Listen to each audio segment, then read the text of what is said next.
Caríssimos irmãos e irmãs, nós temos hoje a alegria de celebrar a conversão de São Paulo. A sua conversão é algo tão importante para a igreja que existe até uma festa para isso. Nós não temos a festa da conversão de todos os santos. Nós não temos a festa da conversão de Santo Agostinho. Nós temos a festa de Santo Agostinho, em que nós recordamos toda esta realidade, sua conversão, sua morte, sua vida inteira.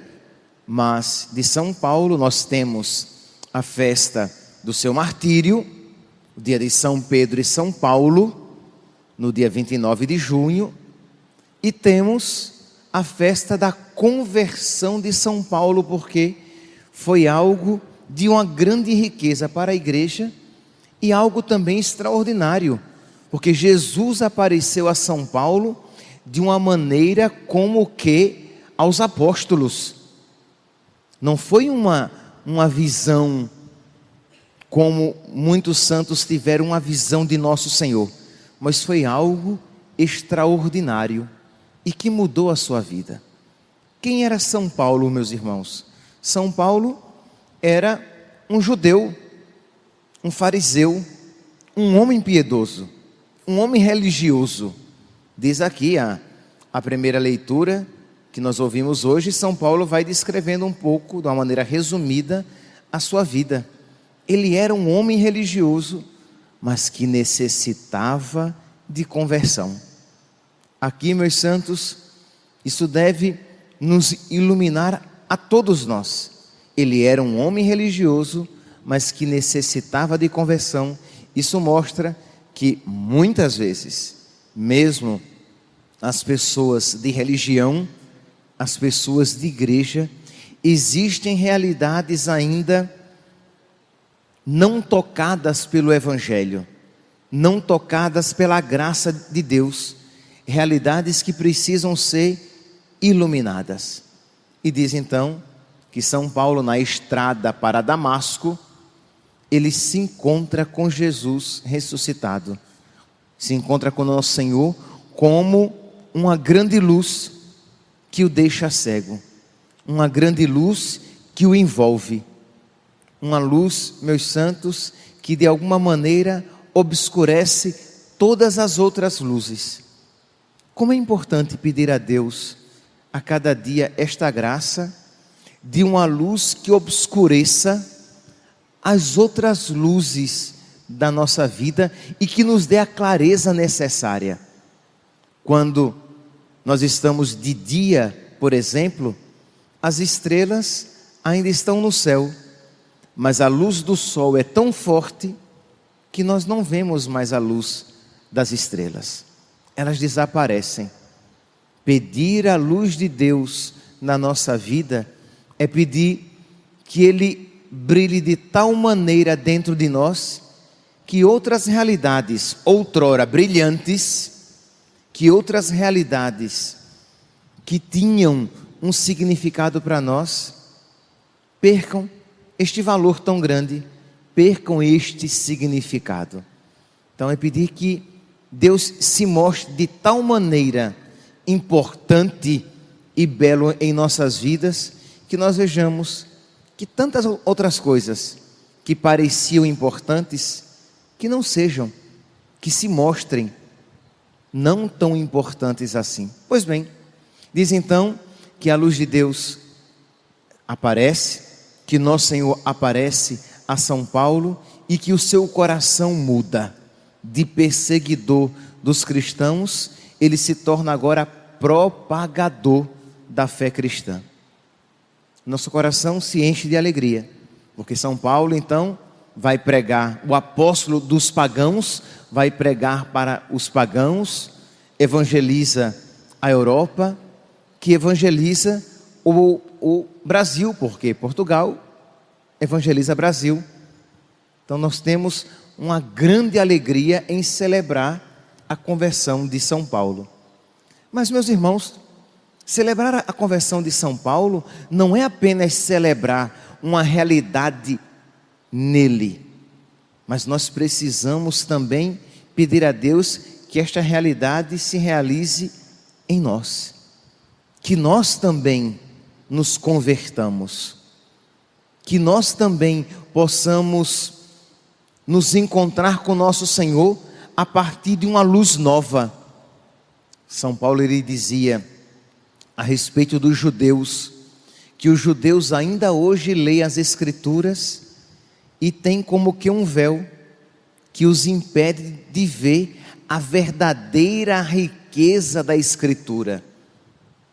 Nós muitas vezes, nós participamos da missa, nós nos confessamos, nós recebemos os sacramentos de um modo particular, recebemos a Eucaristia, mas nós não conseguimos, existe como que um véu que nos impede de ter um contato mais profundo com nosso Senhor, que nos transforme a vida.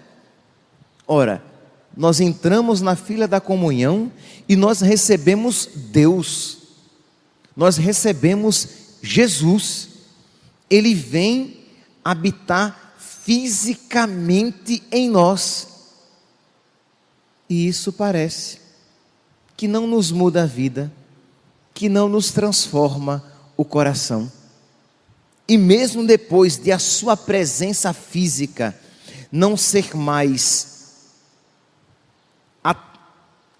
e mesmo depois de a sua forma física não ser mais presente, Ele continua realmente presente em nós, por meio do Espírito. Nós somos templo do Espírito Santo.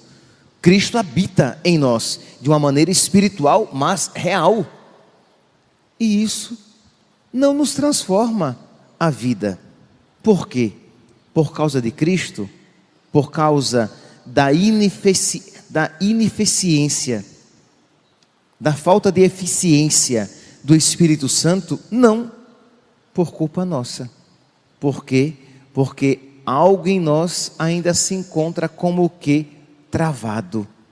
Então precisamos pedir a Deus, na festa de hoje, a graça também da nossa conversão, para que nós nos defrontemos com a Sagrada Escritura de uma maneira nova, para que algo novo se abra em nós e nós vejamos a nossa fé de uma maneira diferente, não apenas com a razão, não apenas com a inteligência humana, mas que nós vejamos com a fé. São João Crisóstomo, quando fala sobre a conversão de São Paulo, na sua homilia, estamos aqui no século IV, São João Crisóstomo, ele diz assim: cada dia ele subia mais alto e se tornava mais ardente, cada dia lutava com energia sempre nova contra os perigos que o ameaçavam.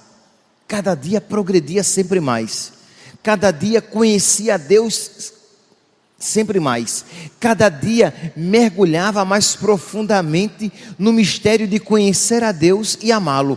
É esta graça que nós precisamos pedir a Deus, porque senão você fica estancado, você fica estacionado. Você já conheceu algo de Deus? Você já entregou algo a Deus e fica ali, naquilo que você conheceu e naquilo que você entregou, e não progride no amor, e não progride na conversão, e não progride no aprofundamento. São Paulo, cada dia subia mais alto e se tornava mais ardente, cada dia lutava ainda mais, com mais energia, contra os perigos que o ameaçavam. É o que depreendemos, é o que nós podemos retirar das suas próprias palavras: esquecendo o que fica para trás, eu me lanço para o que está na frente.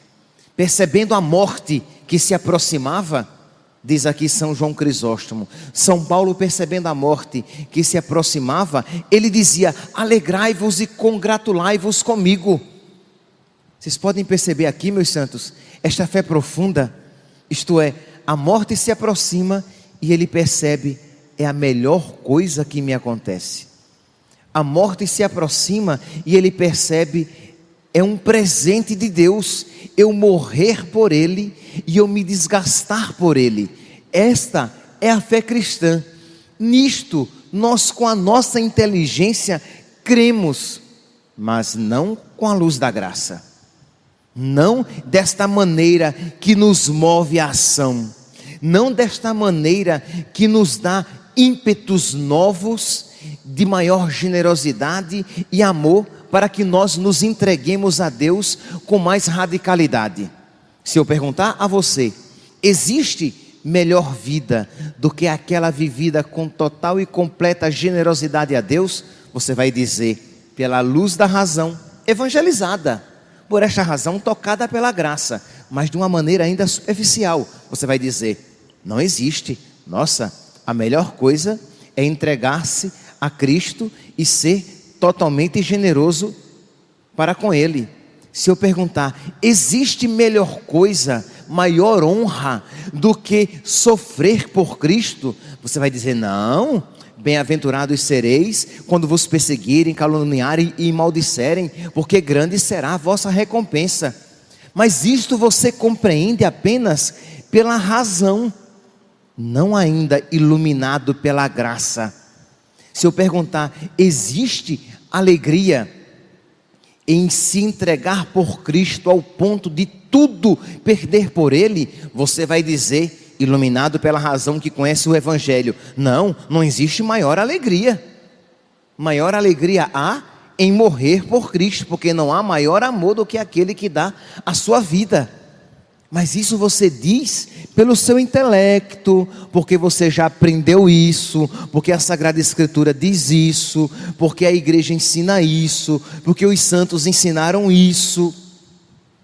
Mas isso ainda não entrou na sua vida com a força da graça, ao ponto de mudar a sua mentalidade, ao ponto de convertê-lo de uma maneira nova, para que você se esforce cada vez mais, para que você se entregue cada vez mais e encontre nisso a verdadeira alegria. São Paulo, vendo a morte que dele se aproximava, dizia, alegrai-vos e congratulai-vos comigo. Diante dos perigos, injúrias e opróbrios, igualmente se alegra e escreve, eu me comprazo nas fraquezas, nas injúrias, nas necessidades, nas perseguições, porque isso me é de grande proveito. Nós sabemos, se eu perguntar a você, você acredita que tudo que Deus permite na sua vida concorre para o seu bem? E que Deus não permitiria aquilo na sua vida se não concorresse para a sua salvação? Se você tem fé, pelo menos o primeiro ato de fé, você vai dizer, creio que tudo concorre para o bem dos que amam a Deus. Mas seja sincero, você crê isso de uma maneira que faz com que você se alegre e se regozije até nas perseguições, nas dificuldades e nos sofrimentos? Isso faz com que o seu coração adquira uma luz nova e o Evangelho se torne real, palpável, que molda a sua vida? Ainda não, meu santo. E você precisa dobrar os seus joelhos e pedir a Deus que lhe conceda cada vez mais esta graça. Suplicar a nosso Senhor, porque senão você nunca fará essa experiência profunda de ser movido pela graça. Por isso, continua São João Crisóstomo, São Paulo corria ao encontro das humilhações, das ofensas que suportava por causa da pregação, com mais um entusiasmo do que nós, quando nos apressamos para alcançar as honrarias. Ele corria para o sofrimento por causa de Cristo, mais do que nós corremos para o gozo, para algo que nos consola. Quando algo de bom se aproxima, quando algo de bom lhe é oferecido, e você vai com alegria para aquilo que lhe é oferecido. São Paulo ia com mais alegria para os sofrimentos por Cristo do que para as glórias do mundo. Uma só coisa o amedrontava e fazia temer: ofender a Deus. Uma única coisa desejava: agradar a Deus. Uma única coisa o amedrontava: ofender a Deus. Uma única coisa o agradava, o alegrava: agradar a Deus. Se eu perguntar: você concorda com isso? Você vai dizer: concordo, padre. Se eu perguntar: você crê nisso, que uma só coisa deve nos amedrontar: ofender a Deus, que uma única coisa devemos desejar: agradar a Deus. Você vai dizer: creio nisso. Mas seja sincero, a sua vida, ela é moldada por essa realidade? Isto é, você constantemente está procurando não ofender a Deus e agradá-lo de todo o coração? Não é bem assim. Existe uma realidade dentro de você que necessita de ser mudada, e você precisa pedir a Deus: meu Deus, eu quero crer nisso, não apenas com a razão, mas iluminado pela tua graça. Eu quero crer, Senhor, que não existe alegria maior, que não existe beleza maior, que não existe riqueza maior do que procurar te agradar em tudo e fugir de tudo aquilo que te desagrada. Eu preciso, Senhor, que a tua luz brilhe de tal maneira dentro de mim, que eu veja essas coisas e que as outras luzes que me atraem e que me desfocam se apaguem na minha vida. Repito o que disse no início: se a luz do sol brilha, a das estrelas desaparece. Se a luz de Deus brilhar na sua alma, as outras luzes que o requisitam, as outras luzes que o atraem, desaparecerão. Por quê? Porque a luz de Cristo será a única realidade na sua vida. Peça a Deus: meu Deus, eu sei que eu não mereço, mas confiante no teu amor e na tua misericórdia, eu te peço essa graça. Brilha dentro de mim de uma maneira nova, para que eu prefira o teu amor a todas as coisas, para que eu prefira a tua vontade em primeiro lugar, acima de todas as coisas. Para São Paulo, o maior e único tormento consistia em separar-se do amor de Deus. Esta era o seu inferno, a sua geena, o seu castigo, o infinito e intolerável suplício: afastar-se de Deus, da sua vontade, do seu amor. É isso que explica o horror dos santos ao pecado. É isso que explica a frase de São Tarcísio: antes morrer do que pecar. É de São Tarcísio, né? Domingo Sávio: antes morrer do que pecar. Por quê? Porque o pecado me separa do amor de Deus, e o meu inferno, a pior coisa, a coisa mais horrorosa, é me afastar do amor de Deus. Isso é o que causava ojeriza, repulsa, transtorno, terror ao coração de São Paulo e ao coração de todo aquele que compreendeu que não há melhor coisa do que amar a Deus e agradar-lhe de todo o seu coração. Que São Paulo lá do céu interceda por nós, para que nós também, iluminados por esta graça, busquemos também esta mesma alegria. Louvado seja nosso Senhor Jesus Cristo.